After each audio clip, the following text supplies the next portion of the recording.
On today's episode of Locked In with Ian Bick, I interview Ryan Thayer, who spent years inside a Pennsylvania state prison after stealing hundreds of thousands of dollars from his clients in his construction business. Make sure you guys like, comment, subscribe, and share. And if you're listening to this on our audio streaming platforms, please leave us a review. As always, thank you guys for tuning in to Locked In with Ian Bick.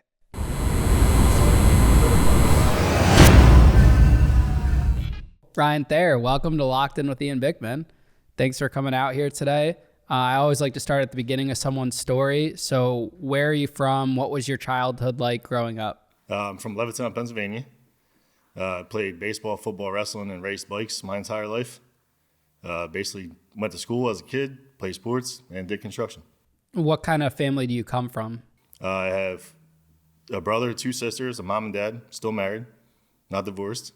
Basic household. And what did they do for work? My dad was a union carpenter until he got in an accident, and then he retired in 92. My mom was a nurse. She would go to work at nighttime while my dad was asleep, and then she'd be a stay-at-home mom during the day. So pretty normal family. Pretty normal family. And you guys had like money or middle class? Middle class. We didn't have money, but we didn't really go without. You didn't struggle at all? No. What's middle school and high school like for you? Middle school was all right. We have a mixed crowd. You have some people that are struggling. You have some people that are doing well. That's pretty much it.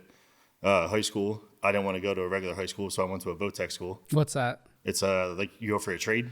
Mm-hmm. So I already knew construction, so I didn't want to go for carpentry. So I went for civil engineering. Civil engineering, dirt, grade, stuff like that. So I figured if I was taught one way from my dad and my brother, and the carpentry teacher wanted to teach me a different way, instead of banging heads, I went for engineering, something that I didn't know anything about. Yeah. Now, do you go off to college after that, or that was it? That was it. So you jump right into your career right after high school? I jumped right into work. And what's the career you end up going for? Construction. And do you do that with anyone, or you do it alone? Now, present? No, after high school. Oh, after high school, I worked for my dad. And what was like the dynamic of that? It was like a big company? It was a small company? It was a smaller company, 5 to 10 employees. Did residential houses, like additions, roof and siding, windows. And how old are you at this point? 18. And is the business like successful? Is it struggling? It was doing good.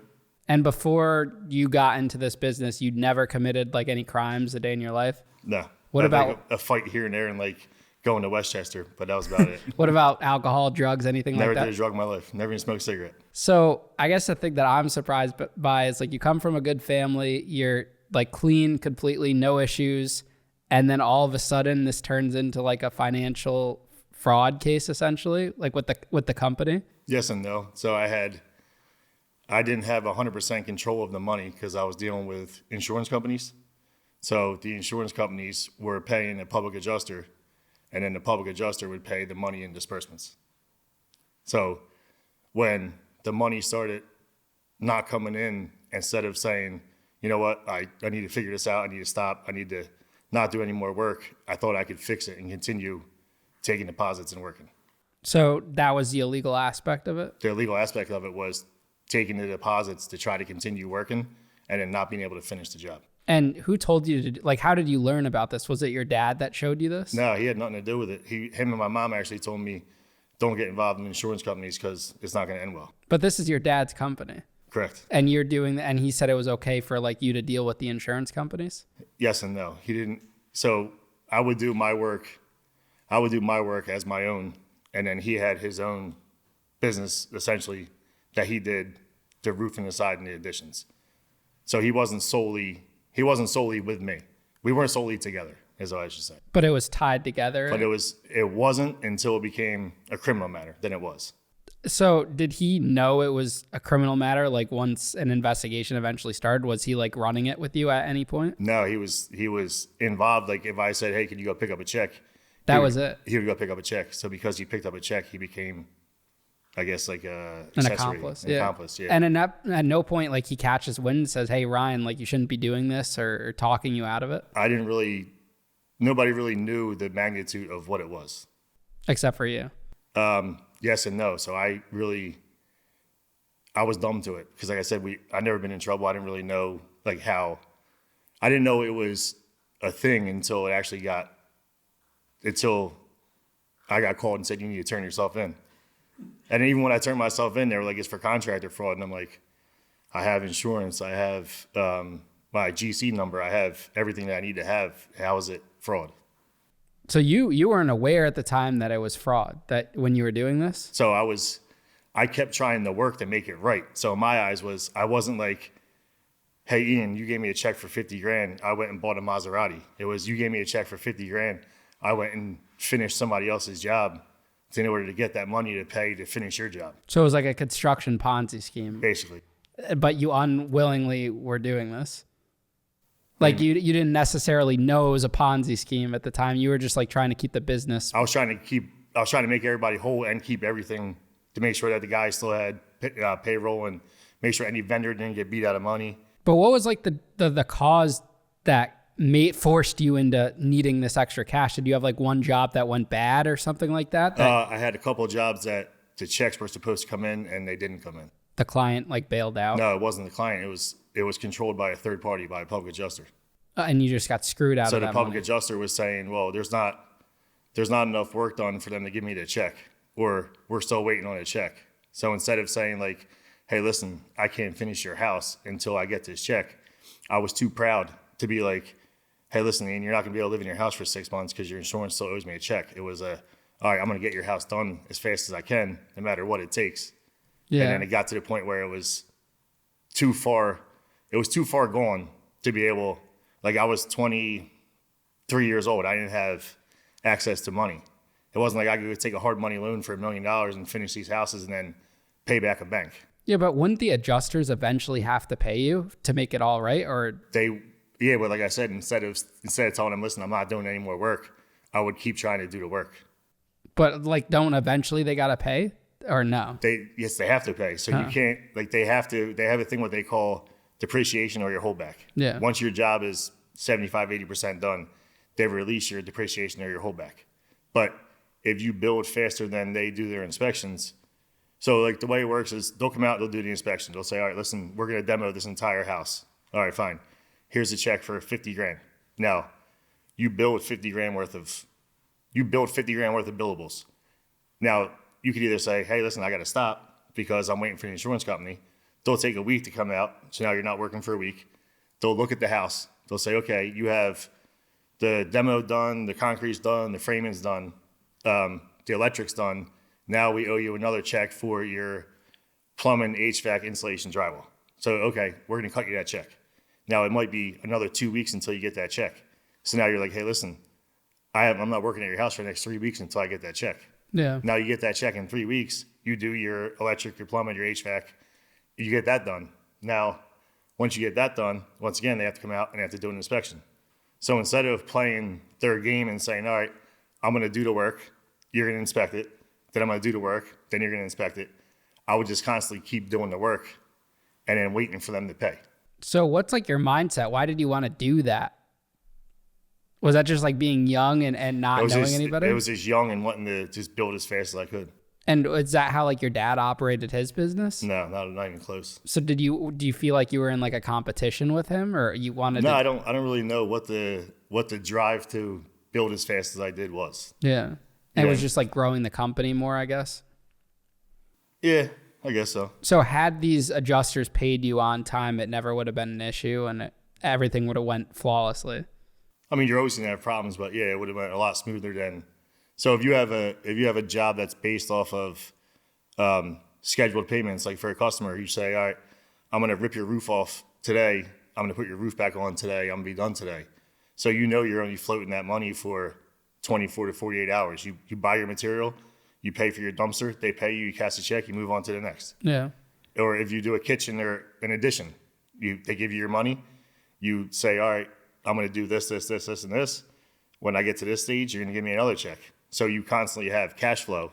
So unless you're going out partying or spending it recklessly, you're always funding the job with the way your payment plan's set up. Now, how stressful was this, like moving this money around and kind of having to stay afloat through other jobs? Were you ever worried that like the jobs would dry up and then the cash flow would run out? I was pretty good at staying involved in the community and sponsoring stuff and being at events and sponsoring little leagues. And I was a high school wrestling coach, so everybody knew what I did. So you had a little bit of social media, but it was mostly word of mouth. So people would see what you do and they would say, hey, listen, I just got my roof done. He did it. He did it in a day. Everything was clean. Oh, well, I want my siding done. Then it kind of just word of mouth. Yeah. So you didn't have to. Could it dry up? Yeah. But you had to make sure it didn't. So where does it all go wrong then? Because this could have kept going, I guess, forever, right? It could have kept going, especially with the way construction is now after COVID. There's like a construction boom everywhere. Anywhere you drive by, people are doing construction. So you just ultimately need a few more years longer, I guess, right? Or a couple $100,000 at that time. So what's like the day that it starts to unravel? So the one day I'm at work, I get a call from a detective, and he says, you need to come turn yourself in for construction fraud. And I'm like, all right, when? He's like, well, when can you? And I was like, well, I'm on a job, not really in the area. This is like a Tuesday. I'm like, can we do it on Friday? He's like, yeah, it's fine. Do it on Friday. So now I'm like, all right, well, it can't be that serious. Like, he's letting me pick when I show up. Yeah. So I show up on like a Friday. I walk into the building, and I'm there. He takes a picture of me. He fingerprints me. He does everything you do when you get, I guess, essentially arrested. And he goes, the judge doesn't want to bring you in because you're a pillar in the community, and she doesn't want the media to have a field day. So we're going to let you go on ROR bail. So I'm like, okay. Then I'm like, what's that mean? I don't know what it means. I've never been in trouble before. Well, I don't know what R. So he's like, it means we'll send you a court date in the mail, and then you can show up.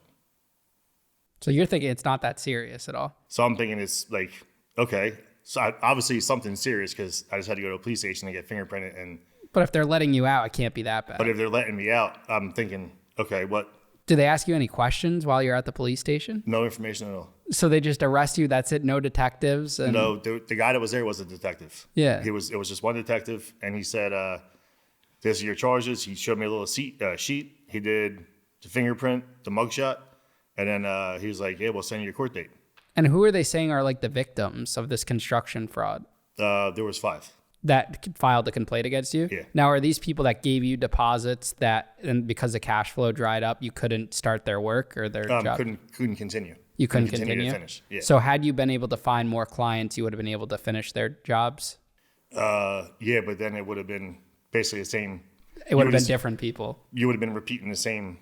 Yeah. Until you finally either got a really good job that there was enough profit, or you found a way to borrow money. It would have been the same.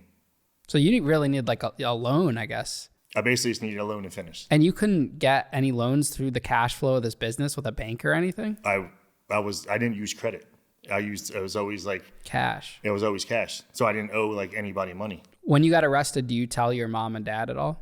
I didn't have to. It was all over the newspaper. Oh, so they did put it in the newspaper. Oh yeah, it was all over the internet. So I thought they didn't want it to have like a field day. They didn't want me to go to the courthouse that day. Yeah. But then once it became public records, then it was. So how does your dad get tied up into this? Because he went and picked up checks also. So they charged him the same day, or when does he get arrested? I think he was either the same day or like the day after. He gets arrested. What does he say to you? Because he probably didn't know this was coming. He actually knew before me. He knew before you? Yeah. Is he mad at you? Not really. He's just like, whatever. Not whatever, but he was like, I'm still his son, so he's not really. Yeah. Is your mom mad at him about this situation at the time? I think my mom was a little more upset than she was mad. And what about your siblings? What are they thinking? My sisters were scared. Me and my brother don't talk, so I don't really care. And what about like the community, your other clients? Are you losing more business now because of this? So now I work for somebody. I don't work for myself. Okay. But at first I thought like, man, this is gonna kill me. Like all I do is construction. So I thought I was like, all right, I'm never gonna do this again.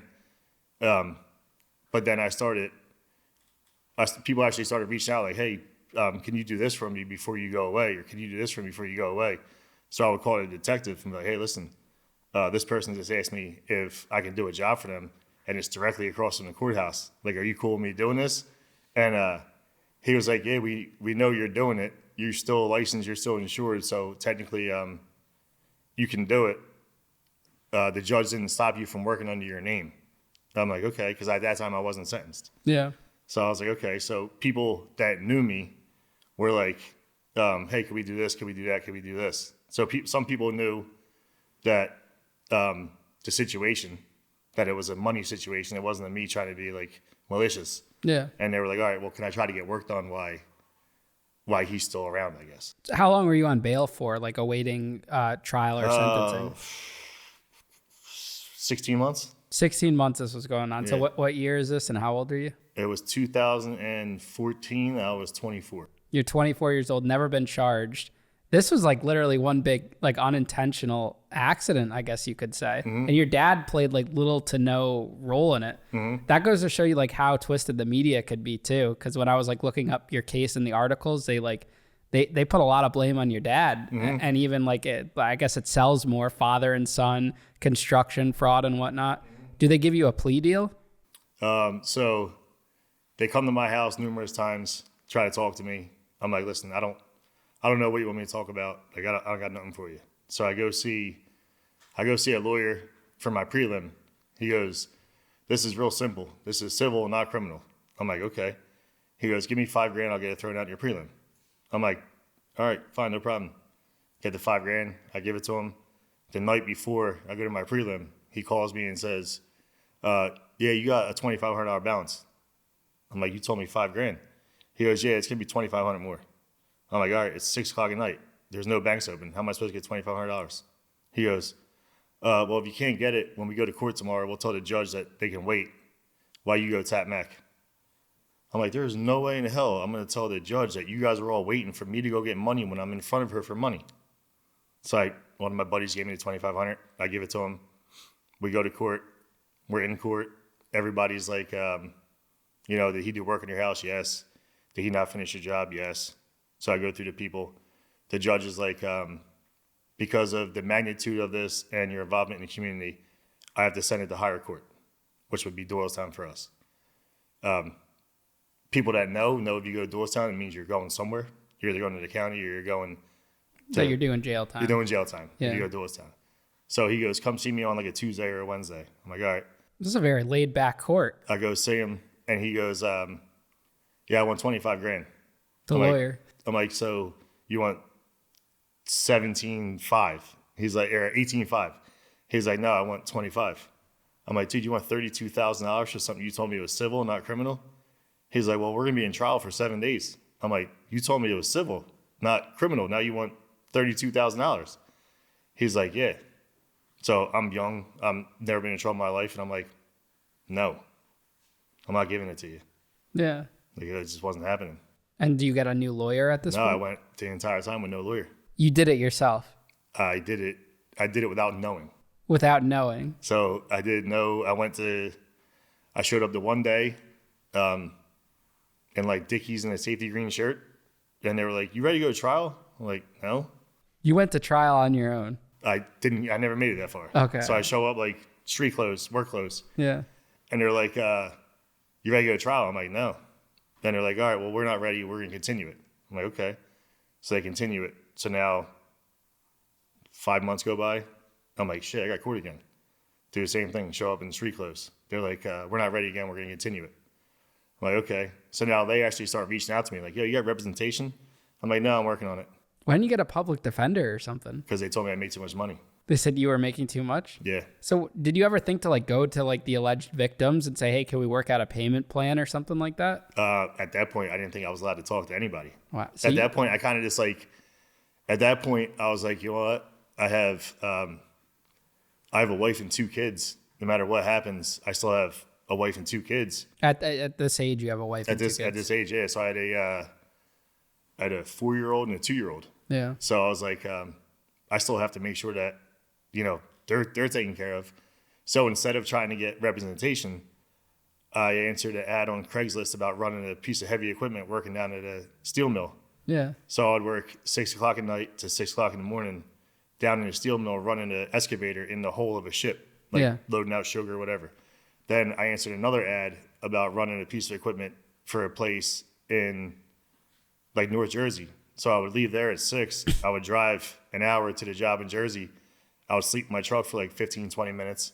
I'd work there from 7 to 4. I would drive back home. I get home at 5. I would take a shower, eat dinner with the kids. I would hang out for like, 20 minutes, and then I would go do it all over again. So when did you sleep? I was sleeping in a truck for like 15, 20 minutes a day. And how long were you doing this for? 4 months. How is that even sustainable? I'm surprised you didn't like die from this. That's crazy. When you gotta provide, you know what I mean? Yeah. So I was like, I didn't know what was gonna happen. So I was like, I can't go build houses because I'm not trying to get in more trouble, but I have to make sure I take care of my family. And what's your dad doing at this time? He was just retired, so he wasn't doing anything. Did he have a lawyer too? I don't think so. So he was just going with the flow too. Yeah. So you guys are both super laid back about these criminal charges. Yeah. So when do you? I wouldn't say laid back. I would say just like going with the flow. Like not in an honest world. Like I thought the justice system was fair. Yeah. I didn't think it was the way it is. I'll put it that. I don't think we all do. I'll leave it at that. Yeah. So when do you like actually sign paperwork for like a deal or anything like that? I didn't. You went to trial? No. So the very last time I go to court, I show up, I meet the DA and a detective in the back room, and they're like, you ready to go to trial? So I'm like, no. So I'm not knowing that if I would have said yeah, they would have set a trial date, and I could have went to trial, and then maybe I would have realized the severity of it, and I would have got a lawyer. Yeah. So they're like, are you ready to go to trial? And I'm like, no. And they're like, listen, well, we're not allowed to tell you what to do, but if I was you, I'll just plead no contest. You pleaded no contest? So I plead no contest. Oh, man. So I go in front of the judge, and the judge is like, did anybody force you to sign this paperwork? And I'm like, technically, no. Like, they didn't have a gun to my head and say, sign it. But they were like, persuade, yeah. They were like, should you, they're like, did anybody force you to sign this? Did you know what you were signing? No. At that point, I couldn't even spell contest if you asked me. Like, I didn't even know where the hell I was. You know what I mean? Yeah. So I'm like, no. And they were like, all right. So the judge gets done, and the judge is like, the problem I'm having is you have a 0.00 gravity score. Once again, I have no idea what the hell gravity score even is. Yeah. You have a 0.00 gravity score. You've never been in trouble in your life. You've never done a drug in your life. You've been involved in the community. But because of the severity of it, I have to sentence you. I have to make an example out of you so nobody else tries to do this. 6 to 20 years in a prison with 20 years probation. 20 years probation? And then they said, all right, court order, take him away. So I'm like, whoa, hold on. Can I get like a delayed execution? Like I just drove here drinking Starbucks thinking I'm going home, and now I'm going to prison for 6 years. And the DA is like, no, it's been going on long enough. Get him out of here. So they just handcuffed you? Handcuffed you and that's the first time you were ever handcuffed in your life? Yeah, gone. What's going through your mind when that happens? So I think at that point it was like, all right, I can't worry about, and this is like, I guess messed up to say, I can't really worry about anybody else. I'm going to somewhere I've never fathomed even being or even know anything about it. Survival mode. What's like your first phone call? My first phone call was to my wife at the time. And just to say, hey, I'm not coming home for the next 6 years? She was there. Oh, she was at the... She was there. So when I got sentenced, when they said 6 to 20 years, I was like, shit, 6 to 20 years is a long time. My kids are going to be grown. Like, I'm going to miss my first son's first day of elementary school. Like, all this stuff's nothing's going through my head like, wow, I'm going to miss going to a baseball game. Or I'm like, dude, I'm going to miss my son's first day of first grade. Like, I'm going to miss his first baseball game. I'm more worried about missing my children's stuff than me. Like, I'm not going to say that I'm like the toughest dude in the world, especially going to a prison I don't know anything about, but you're not going to break me. Like, I wrestled my entire life. You don't eat, you don't sleep. I was sleeping in a truck to make sure. So me, I was like, all right, I'll figure it out. But I was more worried about like my kids. So I was like, yo, can I hug my wife? And they were like, no. And I'm like, well, I'm going to hug my wife. Like, I'm already going to jail. What are you going to do? Put me in jail? Yeah. You know what I mean? So then when I called her, I think it was the first, like, I think in the county you get 15 or 20-minute phone calls. But I think the entire time was just crying because it was like, we just drove to court together. Now you're not coming home for 6 years. Yeah. Maybe 6 years because that's your front number. So do you ever get to like meet with a lawyer to say when you're going to go home or anything like that? Do you have any legal advice after that? So now I get sent away to the county jail. I get to the county jail. You got to go through process and booking all the stuff. They have like a case manager at the top. So you have to write a request to see the case manager. If you're not one of the case manager's puppets, you don't really get to see her. So finally, after like the second day of being there, not knowing what's going on, I'm like, what the hell is going on? Like, I'm just here. Like, I was like an animal. Yeah. So I go up to the case manager and I knock on her door and I'm like, yo, do I get like a phone call or something? So she goes, sit down. So I sit down. She goes, June 23rd, 2015. Oh, wait, you're a state inmate? Yeah, you're state property. Get out. Get out? What do I'm you... like, get out. I was like, don't I get a phone call? And she's like, oh, yeah, you got money on your books. You can use the phone down there. So I'm like, okay, I see what this is going for. Yeah. So then technically you stay in the county jail for like a month or two before they send you away. I was in the county jail for about 3 days. They sent me right to a Supermax prison. To serve your whole sentence? No. So I go right to a prison called Graterford. It's like well known in Philadelphia. It's where you don't want to go. And this is a max security prison? Supermax. Why are they sending you to a Supermax? So the way PA does it, they have assessment, but you go through 2 different facilities for assessment before you go to your home jail. So I find out that the judge gave me a reconsideration. So they're like, all right, you get a reconsideration, which has to be done within 30 days after you get sentenced.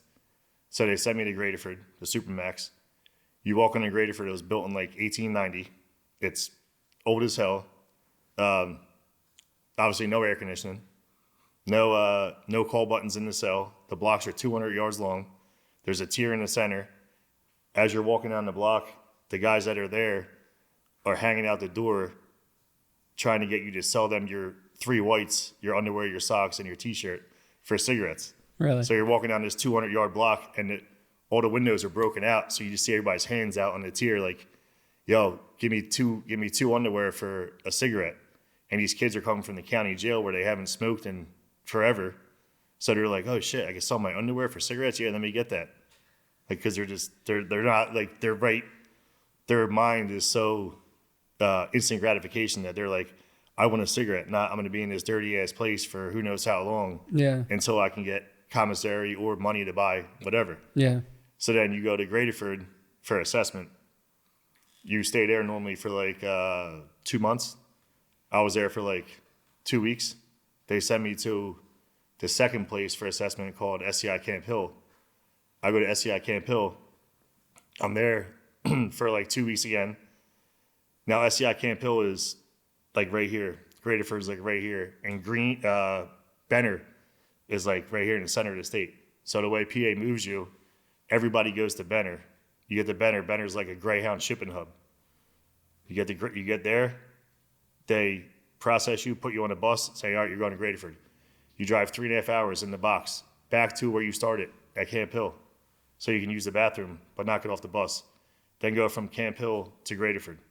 So you start in Camp Hill at 3 a.m., you get back to Camp Hill at 5 p.m., and you get to Graterford at 8 o'clock at night. Wow. Stupid. Now, do you look the way that you look now when you were going into that 100%. prison? So you had the tattoos, you were well built. Yeah. How are people reacting to you in prison? When I'm in the county, I was like, all right, I'm not one to take my shirt off. I don't ever take my shirt off. I've been like this my entire life, but I'm like, I just don't take my shirt off. I don't care. I don't do it. Okay. So I was like, when I'm in the county's like powder puff. It's college. It's college without the girls. And I got in trouble for saying that because they played my phone calls and they were like, is it true you said this shit's a joke? And I'm like, yeah, there's 55-inch TVs mounted on the wall. Like, yeah, it is. But they use that against me. So I'm like, all right, I'm going to go to the shower. So I'm sitting there, and as weird as this is going to sound, you watch everybody. You see, like, you know what time this guy gets on the phone. You know what time this guy showers. You know what time this guy doesn't shower. You watch everybody. And because I was used to running work and coaching, I was militant to see how everybody moved. So I'd watch guys go to the shower, and I'm like, all right, this dude's wearing sneakers. This dude's wearing shorts and a T-shirt. This guy has just a towel, whatever. So I'm like, you know what? I'm probably the biggest guy on the block, and I'm covered in tattoos, and I got a bald head. I'm going to go to the shower in shower shoes, boxers, holding my towel in my hand. So I come out on the tier and I walk to the shower. I come back. The next day I'm down in like the day room, and the dude that was in with me, he goes, yeah, yesterday when you went to the shower, all the guys in the day room were like, damn, how many years does your cellie have in upstate? And he was like, yeah, he's never been in trouble in his life. And they're like, what do you mean? He's like, that's just how he looks. And they're like, that guy's never been upstate. And he was like, dude's never been in trouble in his life. So you just carried yourself a certain way. So the way I, anytime they moved me, every place they moved me was a Supermax. I don't know why, but they'd move me to a Supermax. So the second Supermax they sent me to was the worst Supermax in the state. It's where they sent people that can't behave. So like if you were an asshole, that's where you went. So they moved me there, and I'm in assessment again, and everybody keeps getting called. And I'm like, all right.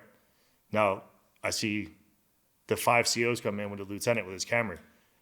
I've been moved enough times that means you're under the hole. They're like, there, cuff up. I'm like, fuck am I cuffing up for? So like turn around and walk to the slot. So I'm like, all right, turn around and walk to the slot. They cuff me up. We start walking. I'm like, where am I going? They're like, the hole. For what? I'm like, what am I going to the hole for? To like bed space. I'm like, so you move me from a assessment place that is meant, you stay there until they find a home jail that suits your security level and your program needs. I'm a 0 with no programs. I just have 50 months to serve. But you're moving me to the hole. So they're like, you're going to the hole. I'm like, okay. So now I go into this like little box. It's like a little 3x5 box, and you have to get strip searched. I've already been strip searched 5 times and haven't left the box. So what do you strip search me again for? But all right. So I get in this little ass cage, and it has cameras everywhere because the guys act like assholes and get maced. So it has to be documented. So I'm like, all right. So I give everything out of the slot. The one CO's like, give me your wedding ring. I'm like, no. He's like, give me your wedding ring. I'm like, I'm not giving you my wedding ring. He goes, you're going to give me your wedding ring. I'm like, what are you going to do? Put me in a hole? I'm not giving you my wedding ring. Yeah. So the LT's like, get dressed. I'm like, all right. I'm getting dressed. We're walking down the hallway. The LT goes, you're Thayer. I'm like, what's up? He goes, I've never seen somebody give such a hard time about a wedding ring. I'm like, LT, no disrespect. You guys just moved me 6 hours away from my home. I'm on the opposite side of the state. I'm going to the hole. Like, what else do I have? Like, that's the only thing I got left. Like, I'm not giving it to you. So now I'm like, I'm in the hole. I don't know what the hell is going on. So like CO comes by. I'm like, yo, CO, is there any rules I have to follow? He's like, no. I'm like, all right. So there was rules. At 6 a.m. you had to be on your door with your light on. That meant you were signing up for shower. I didn't know that because he told me there was no rules. So I'm like, yo, CO, do I get a cup kit? So anytime they move you, you get brown paper bag lunch, brown paper bag breakfast. Like legit, when you go on Brit, you eat peanut butter, an orange drink, and like a fucking apple. Yeah. That's what you eat every time they move you. Yeah. So at this point, I'm like, I don't even want to eat, dude. I don't care. I was like, do I get a cup kit? So they'll give you a little white cup. It has like a deodorant that makes you smell like raw onions. You don't use it. You're just beat. Is that the Bob Barker shit? Or? Yeah, exactly. Yeah, don't even try it. Just go without. You know what I mean? So they give you that. They give you this little ass like safety toothbrush, shaving cream, but you don't get a razor because you're in the hole. So it's just stupid. And then toothpaste that you might as well use your finger with it. So I'm like, yo, I get a cup kit. He's like, I'll see what I can do. So he drives by, drops the meal slot, throws something in like I did something wrong. Like, I didn't do shit, bro. You just moved me. Like, I didn't beat up a CO. I didn't, whatever. So I'm like, all right, whatever. I'm just going to go to bed. So I put the shit on. I got to brush my teeth. And I'm like, what the hell is this? I look at it. The bitch gave me shaving cream. So I'm like, this motherfucker. So all right, whatever. So now I start hearing at like 3 a.m., I hear all this noise. Like, I'm like, what the hell is going on? So I'm on a second tier. They turn all the lights on. I look out at the tier, and everybody's standing on their bottom bunk. The assholes are flooding the block. They're flushing their jumpsuits on the second floor and then flooding the block because the guy on the top tier doesn't get along with the guy on the bottom tier. So he knows if he rips his mattress apart or sheet apart and flushes it down the toilet and holds onto it, he can keep flushing, and you'll flood the entire block. Yeah. So now the entire block is flooded with water. I'm standing on the second tier like, I'm in here like some kind of animal for a money crime. The dude Sandusky from Penn State, Yeah. He's 2 doors down from me. I'm Wait, like, you were near Sandusky? yeah, I'm like, why are we even in the same facility? Did you talk to him at all? No, because he was 2 cells down. No, he was in solitary his whole time. He was in solitary. So they come around and do showers. So I'm watching them do showers. I'm on the door like you're supposed to. I'm in my boxers. I got my shower shoes on. I forget how you had to hold your towel. You had to hold your towel a certain way, but I'm standing on the door like, all right, I'm gonna shower. So I see the CO hits this door, skips my door, hits the other door. Now, when you walk in solitary, you're fully cuffed behind the back. You have to go there, whatever. I'm like, I don't care. I just want to shower. So CO skips my door. I'm like, fuck. So I'm like, yo, CO, what's up with the shower? He's like, oh, you weren't on the gate at 5 a.m. I'm like, yo, CO, I'm not trying to be disrespectful, but nobody told me that. He's like, well, now you know.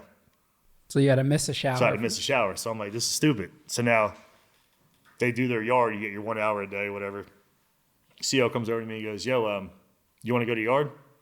Now you're in a cage by yourself. And I'm like, yeah, I want to get out of here. Of course I want to go to yard. He goes, just let you know, they're out there throwing cups of shit and piss at each other.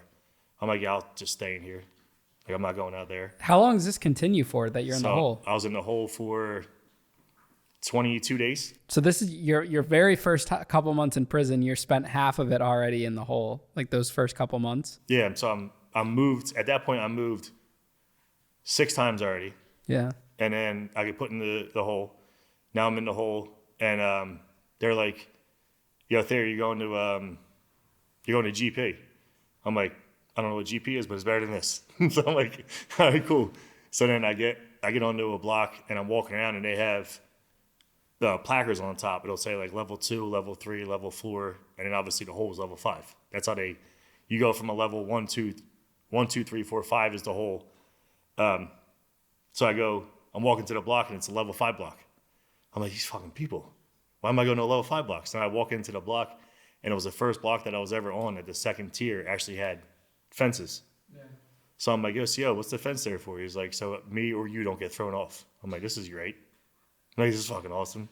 So now I get put in with a dude that was the dirtiest person in the world, like the dirtiest human being. As a cellmate. As in life. Like, this dude probably came from the gutter. And what do you say to him? And I walked in, and he's like dug in as hell, doesn't want nobody in his cell.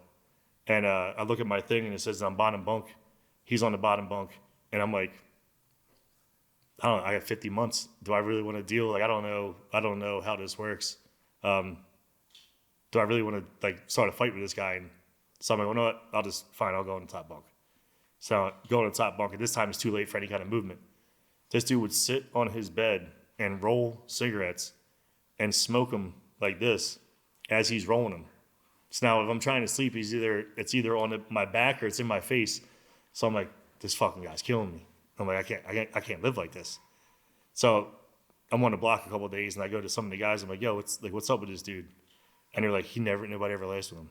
And I'm like, what do you want me to do? Like, what am I supposed to do? They're like, go tell the CO that he's smoking in the cell. And I'm like, I'm not going to tell the CO he's smoking in the cell. Like, I'm not ratting this dude out. So they're like, you have to stay on the block for 30 days before you can request a cell move. And everybody on that cell was either medically coded to be on that cell, or it was like, you go there until bed space opens up somewhere else. So you're really not meant to stay on that block for a long time. Yeah. But they had nowhere to put me. So they were like, I go see the unit manager, and he's like, dude, I don't even know why you're here. He's like, you're level 2. You don't have a program. He goes, why they sent you here, I have no idea. There's nothing for you to do. Just don't get in trouble. And I'm like, when am I eligible for a cell move? He goes, if a bed opens up, I'll give you a cell move. But besides that, you're stuck there. I'm like, all right, cool. There's literally nothing worse than having a bad cellmate. Like, I've been in some shitty ass situations where the guy smells. There was one guy, his fingernails were like super, super long and didn't shower, didn't do anything, just fucking weird. So what's going on with like your dad at this time? Do you talk to him? Do you know what's going on with his sentence? Not really. So I isolated myself from like everybody. So there was like three people I talked to the entire 50 months I was away. And if I talked to somebody and they were like, so-and-so was asking about you, I was like, all right, well, they can write a letter. And if they didn't write a letter, I didn't even try to like, I didn't ask what was going on outside the walls because 1, it didn't pertain to me, and 2, I couldn't do anything about it. Did you know your dad got sentenced to prison though? He got sentenced the same time as me. Oh, the same day? Yeah, same day. Did you feel bad about that at all? I mean, of course, because I'm 220 pounds. He's 50 years old with a triple bypass, a broken neck, or broken back. Like, he's not in any shape to be dealing with that. How much time did he get? He got 60 months. What? He got longer than you? Yeah. Why would he get longer than you? Because he didn't show any kind of remorse at sentencing. But he didn't really do anything wrong. He was just... But like my sentencing guidelines for a 0 on the gravity score, never being in trouble in your life. The only thing that carried the sentence they gave me was weapons of mass destruction, rape on a minor under the age of like 13, and like homicide. Was there a lawyer that you could have reached out to maybe for an appeal, or no because of your plea? I reached out to a lawyer. I paid a lawyer for my reconsideration, and that's why I kept going back and forth on writ. And I hired like the most powerful lawyer in my county for my reconsideration. When that happened, there was a guy that killed 5 affluent kids in a really rich neighborhood.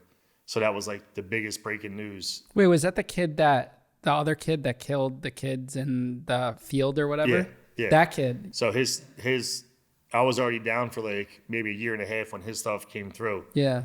So everybody wanted to take his case because that was like, not only does nobody get killed in Bucks County, 5 people don't get killed in Bucks County, especially in New Hope.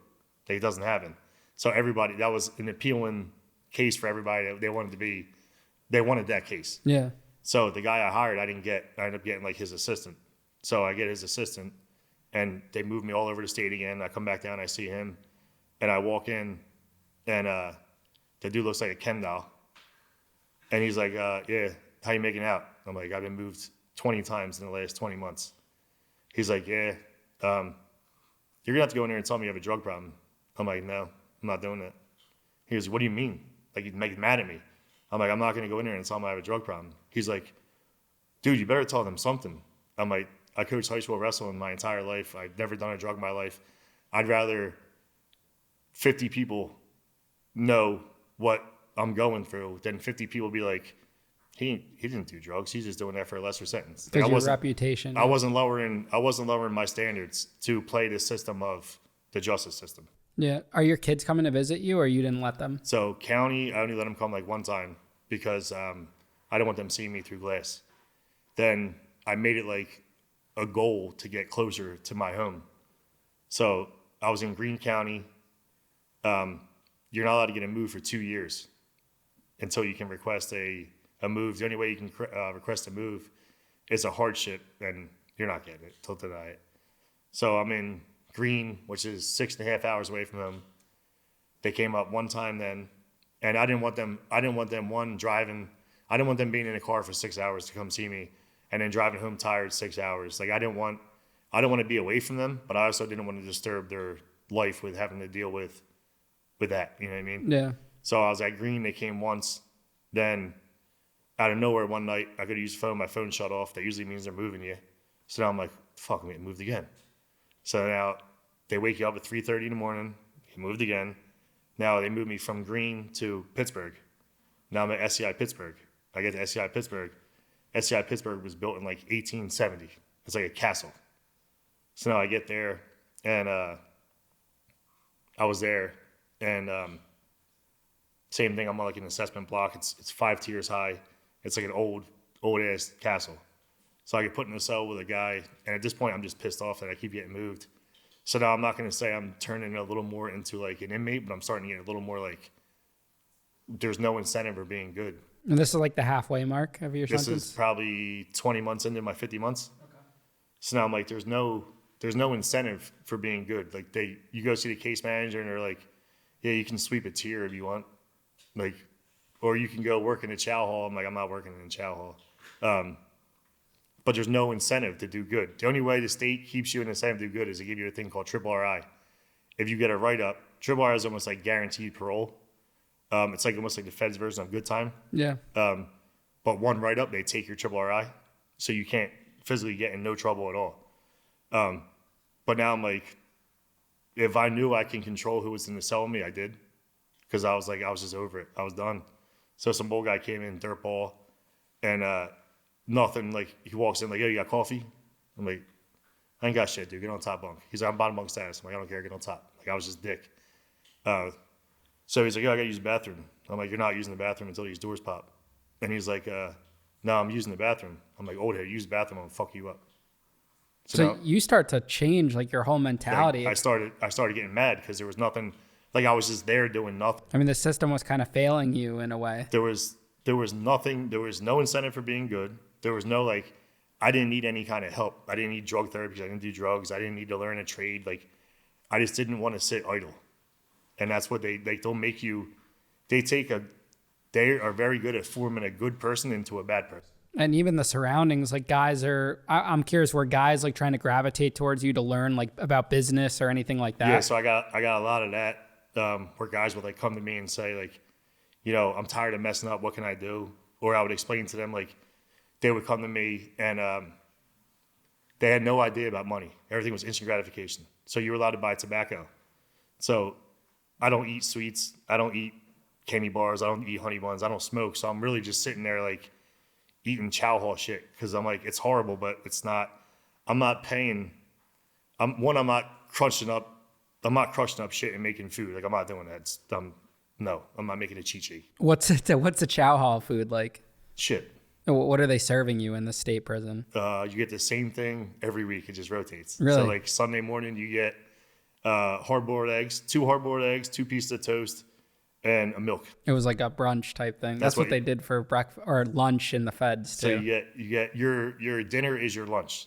So your heavier meal is your lunch. So Sunday morning, you get 2 hard-boiled eggs, 2 pieces of toast, and a milk, and an apple. Then for lunch, you would get like either a bologna and cheese sandwich or some kind of like goulash shit. No, I'm sorry. For lunch, you would get 2 grilled cheese sandwiches and tomato soup. Oh, wow. They're very fancy. Then for dinner, you'd get some like shit that they just threw onto a tray. Yeah. But I didn't really care. I was like, I'm in prison. I don't expect the food to be good. So I would find either the guys there was a lot of guys that were like, oh, I'm going to screw the system. I'm going to walk down into the chow hole in the pouring ass rain or the freezing cold. I'm going to get my tray and I'm going to throw it in the trash because they owe it to me. I'm like, yeah, go ahead, old head. Let me get that tray. And they would give it to me. So I would eat 4 grilled cheeses just because they wanted to prove a point. Like, yeah, I met guys that would be like that. They're like, I got mine. I'm like, you just walked 45 minutes in the rain because the chow halls on the older jails they weren't on the block. Yeah. So you'd have to walk. If you're on the 4th tier, you have to walk down 4 flights of stairs, walk through the yard in the pouring rain, had to get stopped to get patted down because they would try to bring a pudding back to the cell and then they would get mad when they got patted down and took it. But they'd be like, their goal would be to go get a tray and dump it in the trash so they could be like, yeah, I got mine. Did you like develop like a prison hustle or anything to help pass the time? Yeah.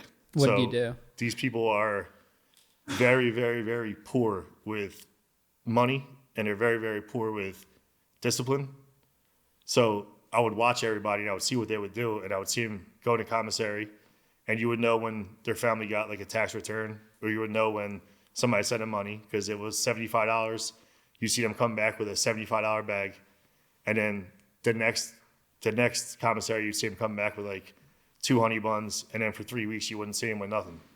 So I'm like, so what is somebody doing with $75 worth of food and then it's gone within a week? So I would watch them. So I'm like, all right. I go and spend $75 on commissary. I get it, put it in the cell. Somebody will see you walking with your bag. They know they can't take it from you because if you look like me, they're not going to try to fight you. Yeah. So they might come up to you and be like, yo, white boy, let me get that bag. They'll be like, yo, back there, you're not getting my bag. They'll be like, yo, you got a pocket. And they'd walk away because you pretty much like, they would check you, you would check them. And then if it wasn't an easy steal, they didn't want no, in their words, they didn't want no smoke. They'd be like, white boy, I don't want no smoke, like whatever. But they'd be like, yo, if you give me 2 honey buns, I'll give you 3 on the store. So I'm like, okay. So I'd give them 2, they give me 3. So I started running a store. You built a store. I built a store up. So I would build a store up and you were still allowed to do tobacco. So the pouches of tobacco were $5. So I would do 2 for $3 on tobaccos. But now, like I said, I don't eat that stuff. So it really, once I had so much stuff, I had no interest in it. Like, what am I going to do with 20 honey buns? So I'd be like, all right, you know what? Instead of giving me a 2 for $3 on honey bun, give me 3 bars of Irish Spring. Or give me a mouthwash, or give me a toothpaste, or give me a deodorant. So now my cosmetics, I'd have like 20 deodorants, 15 toothpaste. I had everything I possibly needed. And I didn't use any money. And then the jail would pay you 42 cents a day. And I always worked. Like I cleaned the superintendent bubble or the lieutenant's bubble. So I'd get my $50 a month. My cable was like $20. And then the rest I would just store it. You have to pay for cable in prison. Yeah, you pay $18 a month. And you have a little TV in your cell? You have a 15-inch or a 12-inch. You have a 12-inch clear TV. And what can you see? What kind of channels? I would pay that cable on the streets and be happy as hell. Really? FXX, Discovery, CNN. Is it color? Yeah.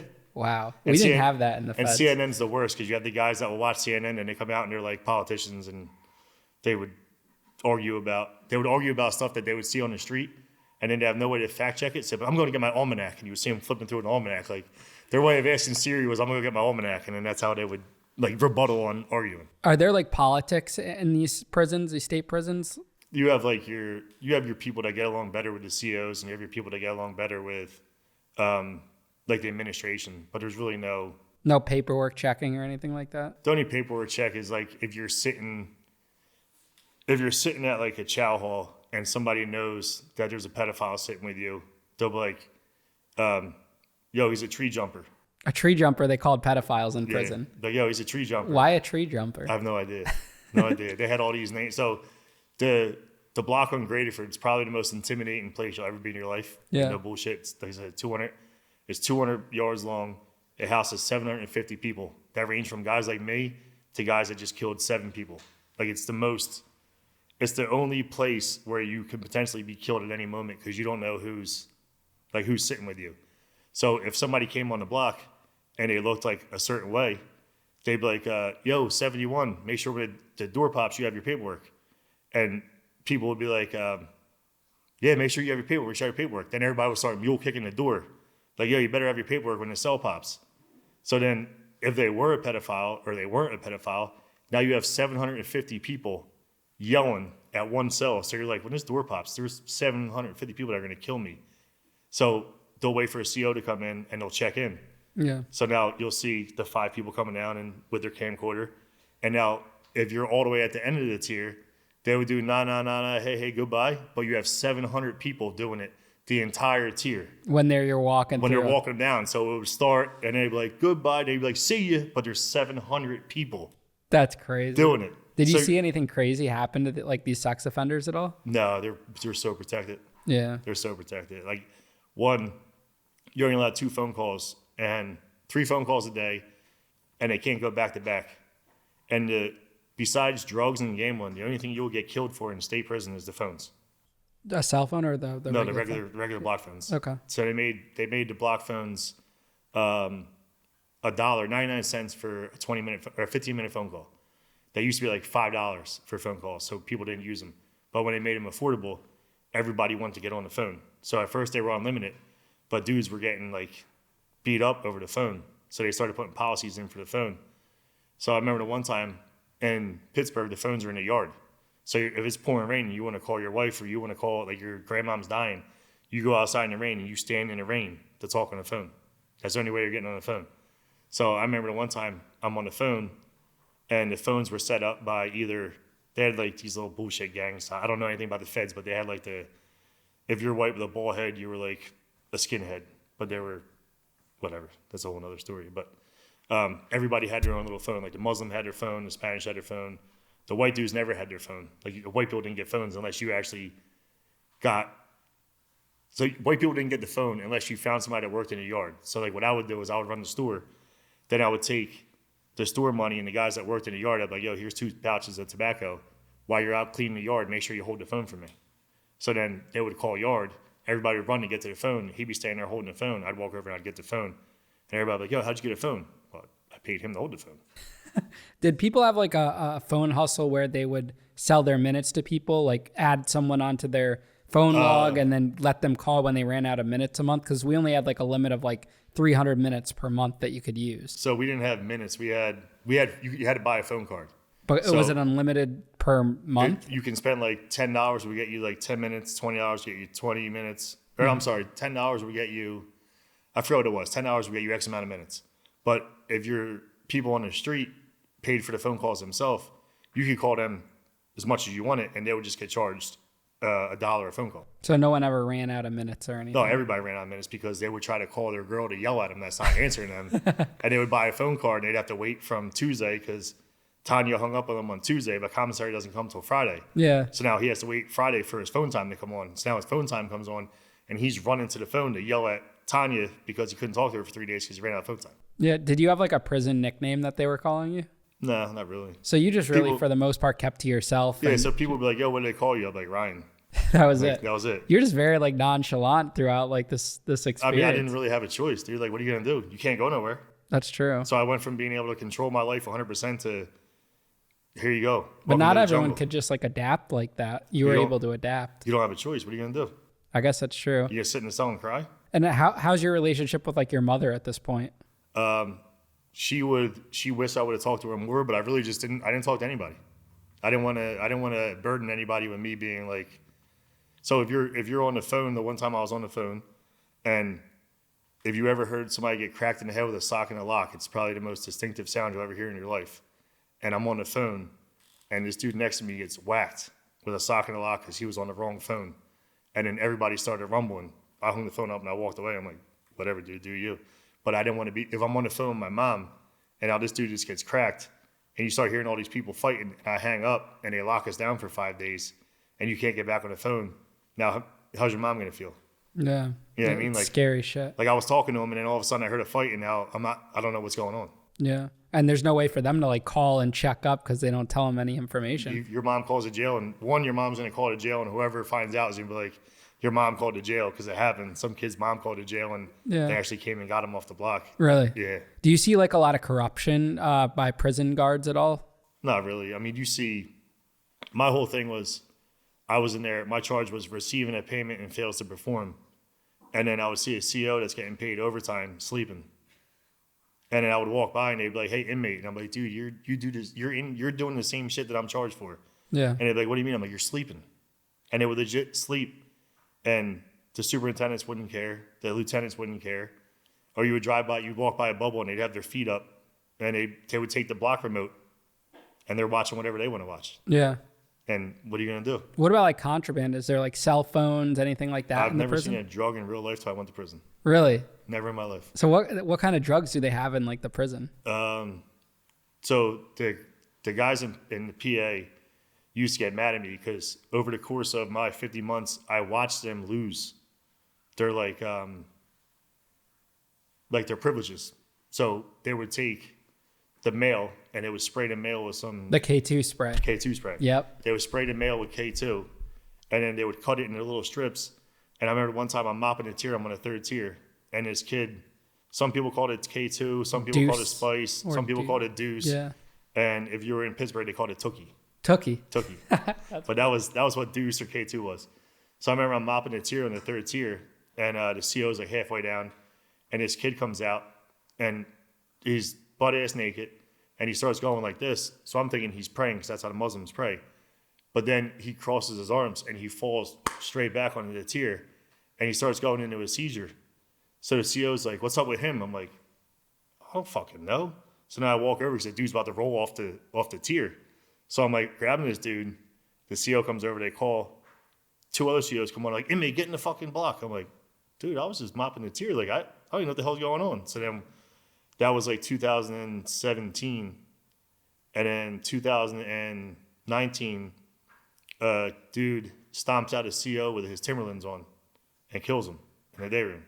I wasn't there for that. It was a different facility. Over the K2. I don't know what it was about. But he was probably I'm on K2. I'm blending stories here. Okay. So you were allowed to have Timberlands. Yeah. So we get locked down for like 3 weeks. Now they put a thing on the TV. If you have Timberlands, you can either surrender them and pay to mail them home to your family, or you can give them to us and we'll trash them.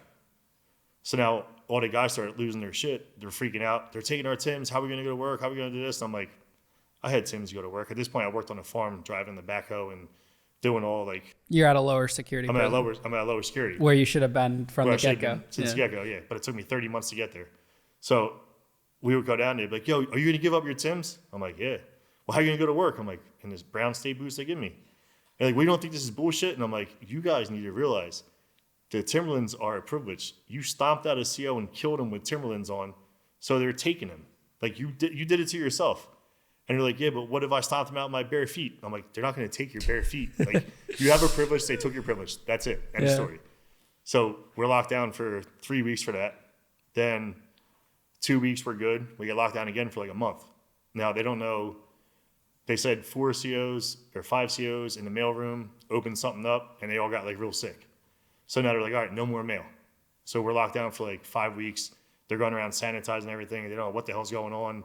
They got CERT team coming from like every jail coming in doing shakedowns. Then they finally let us out, and we get a letter saying that now all of our mail has to go to a central hub in Florida. Florida will photocopy your mail, email that to the jail. The jail will print it, and then it'll give it to you. So now you can't get real pictures of your family anymore. Everything's a black photocopy. All your mail goes to Florida, gets photocopied, and sent back. Yeah. So now they're all on the block like, this is bullshit. We're going to do a hunger strike. And I'm like, guys, you were smuggling drugs in through the mail, and you got caught. Yeah. That's why they took your mail. No, they're out of pocket. No, you out of pocket. Yeah, we had a couple guys on from Pennsylvania, Jesse Crossan and Colin Ray, and they both told similar stories about how the mail got taken away, and the feds, K2 was getting big because people were spraying it, so they banned your mail couldn't smell, and they photocopied everything because people were getting it on. They'd make thousands of dollars off of one piece of paper through the mail. It's insane. Yeah, so they were doing K2, and they were doing what was this other stuff? I forget what it was, but it was like literally it'd be the smallest Suboxone. Suboxone, the smallest like they were calling them strips, I think. Yep. So they were taking like a strip that looked like a Listerine strip, and it looked like a Listerine strip, and they're making like thousands of dollars off it. What was like the currency in the jail cell? Was it like stamps, or was it just cigarettes? At first it was tobacco, then they took tobacco out, and then it was tobacco, they took tobacco out. Then they went to e-cigarettes, so it was kind of still e-cigarettes. They had e-cigarettes in the prison. So when they went smoke-free, they went to e-cigarettes. Wow. They went to pens. Oh, they were selling pens? Yeah. How much was a pen selling for? I want to say $5. That's it? Yeah, $5. That seems pretty cheap for a pen. And then you get like, I guess you smoke it like, I don't know, 50 puffs and it's dead. You can buy another one. Wow. I guess that's a good markup. I think it's 100% tobacco-free now. Now, how old are you when you actually get out of prison? What year is it? 25, and it's 2019. So you're 25 when you got I'm sorry, I'm 30. 30. I'm sorry, I'm 30. Yeah. I went in at 25. Timeline didn't make sense. I'm 30. So you're 30 years old. What was it like to be like reintegrated with your family? So when I went to the minimum camp, I was there for 20 months, and it was more normal. Like I went to work every day. I ran a backhoe. I ran a loader. I worked outside the jail. I was on CWP, so I went to like churches and picked up trash and stuff. I worked outside the jail every day. So like I saw cars. I would snowplow the parking lots. So I was never really, my last 20 months, I wasn't inside the facility. I took care of the superintendent's property. So when I left, I walked out the same door that I walked out every day. So it wasn't really like a shock. Like I was behind a wall for 50 months. Yeah. But as soon as I came out, it was right back to work. Like didn't miss a beat. What did you get back into? So when I was up there, when I was in the minimum security place, they were demoing. I essentially helped build the jail that I was housed in. So they were closing down Graterford, and they were opening SCI Phoenix, so it was on the same grounds. So I would load out the dumpsters of scrap. So the guy that would come to do the scrap would do the dumpsters. I would say, hey, listen, I'm going to need a dumpster on Tuesday, I'm going to need a dumpster on Wednesday, and I'm going to need a dumpster on Thursday. So it was always just me and this guy. I would load a dumpster, he would take it. He'd bring a new dumpster, I'd be like, hey, I want it over here. So this guy, for the longest time, thought that I was actual staff because he dealt with me, and I wore gray pants and a white shirt and a flat brim hat.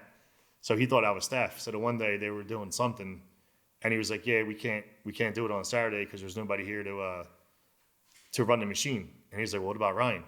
He's like, Ryan's an inmate. And the guy's like, he's an inmate? He's like, yeah, he's an inmate. So when I saw the guy again, he was like, hey, listen, this is where I work. I told my boss about you. When you get out, he has a job for you right away, no questions asked. So I'm like, okay. So the day The day I got out, I went in, checked with parole, went and got my driver's license. And then I called that place and was like, hey, listen, I'm ready to go. When can I come? He's like, come tomorrow for an interview. I went there for the interview, and then the following day, I think like the fourth day of being home, I was back to working 12 hours. That's great. Yeah, I went right back, like didn't miss a beat. Now, because of like your personality and like your outlook on life and like your mindset, did you have a lot of clashes with probation? Because like I feel like you're intelligent like with the system and how stupid it kind of runs. So did you clash with like your probation officer or anything like that? No, my probation officers are real. As long the thing that gets you in trouble is, like they even used to do it there. Like, hey, CO, can I go to the third tier? If you live on second tier, like I go to the third tier. He'd be like, well, I don't know. What I don't know won't hurt me. Or yeah, you can as long as you don't get caught. I'm not trying to not get caught. I'm just trying to do what you asked me to do.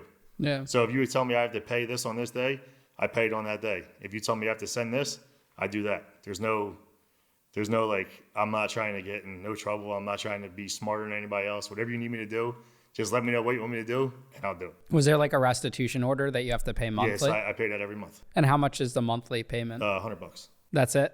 And it's, what was it like the total amount owed? $630,000. And you're responsible for everything, or does your dad pay a portion of that? He has his own. He has his own restitution. What was it like getting out of prison and talking to him and like rebuilding your relationship with him? So he got out a year after I did, and then I still only talk to him like here and there. Not no bad blood thing. I don't like I said, I don't want to talk about it. It's the past, so I don't really care to hear about it. Like, you're the first person I ever talked to about it, because I did it. It happened. I'm not trying to be like, oh, I'm a victim. They did this to me. It's not like I went there, I did it. I saw some stuff I shouldn't have saw. I saw some stuff that I can't believe they get away with it. And I saw corruption in our justice system, but I'm not going to go start a movement to be like, this is bullshit. But there's a lot of stuff that goes on there that people have no idea about. Like myself, I didn't know about. What would you say is like the biggest thing you were shocked by your whole experience? The amount of money they waste. Like, they waste ridiculous amounts of money, and nobody cares, because if the budget is $60 million, they'll spend $90 million. And it's not like hold on, wait, why are you spending $90 million? It's all right, next year we're going to give you 100. Then they're like, all right, we're going to spend 120. There's no cap. There's no oversight. Nobody cares. If they spend 90 and they're supposed to spend 70, well, we'll just give you another 50. There's no, the amount of stuff they waste, the amount of staff that they waste. You would hear them on the radio say like, hey, we need one CO to work. It was 6 to 2, 2 to 10, and then 10 to 6. So at like 8 o'clock in the morning, they'd be like, hey, we need a CO to work 2 to 10. You and I would be on the same block. Nah, well, hold on, we'll wait. Then at 11 o'clock, still need 5 COs to work 2 to 10. You and I would be like, yo, Ian, watch this. Now at 12 o'clock, we need 2 COs to work 2 to 10, time and a half. Like, hold on, wait. Now at 1:30, yo, we need 2 COs to work double time. Yo, all right, I'll take it. So you could literally sit there and be like, all right, if I offer now, it's gonna be time and a half. If I wait a little longer, if they desperately need somebody, they're gonna give me double time. So you can just make your own. Like, the COs would be like, hey, listen, you're gonna see me a lot. I'm working 15 doubles this month because I'm trying to buy a new jet ski. That's crazy. So you would see COs that would just work and work and work and work, and they would work 15 doubles or 10 doubles, or they would work as much as they possibly could, because there was nobody there to be like, hold on a minute, dude, you have 50 hours overtime. How is this possible? And whoever signed off on it was like, well, we need 120 COs. If we only have 110 COs, we have to either lock down the jail, and then that costs money because now you have to send out trays, blah, blah, blah. This is my thinking. They don't think that way. But COs would just be like, all right, yeah, I'll take it. Now, was it hard for you to interact with like your kids, like friends' parents at all, like navigating that as that dad that came out of prison? No, because like I said, I don't talk to people. So they don't know you went to prison, or they know? They know, but if they know, they won't say anything. Like for baseball and stuff, people know. But I went right back to doing the same thing. I rake the fields. I make sure the kids have what they need. If a kid doesn't have something, I'll buy it for them. You're also an intimidating person to look at. Like, I don't know, like you're just like, if I wouldn't be one to ask you about your experience, like if like my kid knew that like you went to prison, I wouldn't go up to you and say, hey, how was prison? You know, like I feel like people are more comfortable asking me because I look like a kid and it's like they're talking to their kid. But I don't know. I just feel like in your scenario, not everyone's coming up to you to ask you about that. Yeah, I mean, I don't know. I guess so. I'm not a bad dude. Do you like talk about it with like your immediate family, girlfriend, wife, or anything like that? Yeah, but not so like I said, maybe 5 people know besides you now and these guys. Because there's like a curiosity for people that have never been through it before.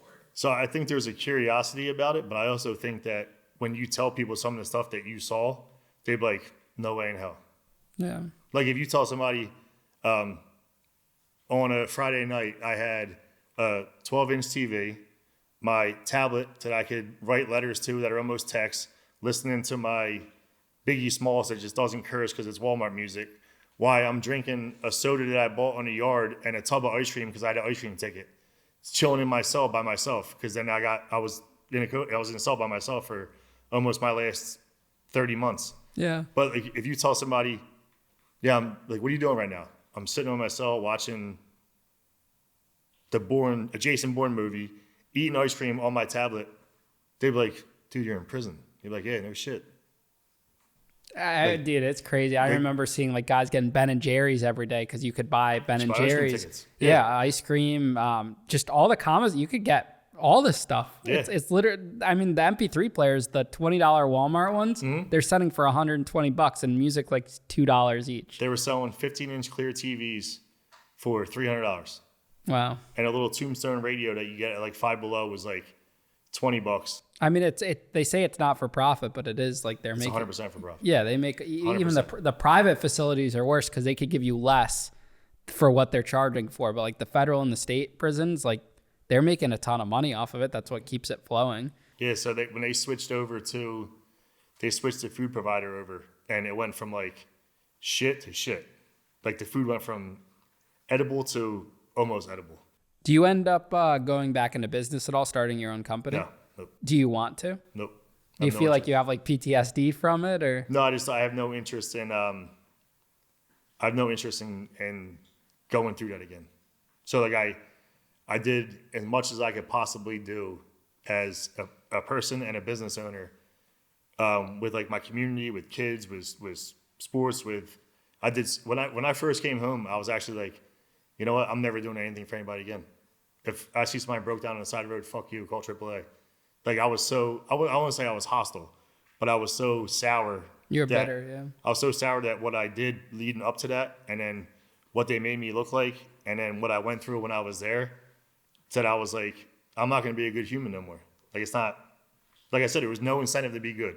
Now, obviously, I never ever want to go back there again, but there was no incentive to be like, I've never not held the door for somebody. I never not started the message with good morning to somebody. I never not helped somebody, you know what I mean? Yeah. But then I was like, no, I don't want to help nobody do shit. Like I'm going to go to work and I'm going to go to my house and leave me alone. Have you seen yourself becoming a person you didn't want to be though, and you've kind of like scaled back? When I was there, absolutely. And what about like now? Do you feel like you've gotten back to who you were before prison? Yeah, so I'm back to, I coach my kids' baseball teams. I run the baseball league down where we're at. I'm still involved in the community, so I do everything I said I wasn't going to do. I'm back to doing because I can't not do it. How long did it take you to find yourself again, I guess you could say? Work-wise, right, like I said, right away. Went right back to work. But then, like, stepping back out into community, like, putting my name back out there so I never did anything like this. If there's a Facebook page, marketplace, or a common group, and somebody's, like, looking for a recommendation for something, I won't write your name because I don't want some asshole being like, oh, yeah, that was him, blah, blah, blah, because I'm like, I don't feel like hearing this noise. Yeah. So I would, like, send somebody a message. Like, if you were looking for something that I knew my buddy had it, I'll still network other people's businesses, but I would do it privately because I don't want to hear backlash from anybody being like, oh, he's recommending a tree company, but I didn't want my name tarnishing like anybody else is saying like, oh, well, if he's recommending him, he can't be a good person. So why did you finally feel comfortable enough to come and talk about it? Like what propelled you to come and even do this? I think people now are so like disconnected with reality, and especially with COVID, like people see stuff people see stuff and hear stuff and have no idea, but it's true. So people will be like, oh, well, I have to wear a mask or I'm going to die. No, you don't. Or like, if I go to prison, I'm always going to be a piece of shit. No, you're not. Like, no matter what happens to you in life, you control your life. So if you're in the worst possible situation in the world and you take that worst possible situation, and I'm not going to say you don't capitalize off it, but if you don't learn from it, you're just ignorant to life. So like the stuff that you went through, I didn't go through. The stuff I went through, you didn't go through. But if somebody listens to what you say and it helps them get through something, or somebody listens to what I say and it helps them get through something, people just need to see that it's okay to have a mistake. It's okay to mess up. Do you think it's like motivating for someone to hear these kinds of stories? I would hope so. Yeah, I would hope so. I hope somebody that either has like a drug problem. My main thing is I hate drugs. I hate drug addicts. I hate drugs. I don't feel bad for them. But I will help a drug addict as much as that doesn't make sense. It's like if somebody came to me and they were like, hey, I just got out of rehab, or hey, I just got out of prison and I don't know what to do. I don't know how to get a job. What do you want me to do? As long as you are clean and you're willing to work, I will find somebody that will give you a job. You know what I mean? As long as you want to work and you want to do better, people will help you do better. Yeah. If you choose to be a shitty person or you choose to continuously get high and blame everybody else, you're never going to succeed. If you had like the opportunity to send a letter, say to your old 20-year-old self, what would you write? What would you say to that person? Slow down. Slow down. You don't have to do everything. You don't have to do everything 100 miles an hour, and you don't have to do everything to look like you got it under.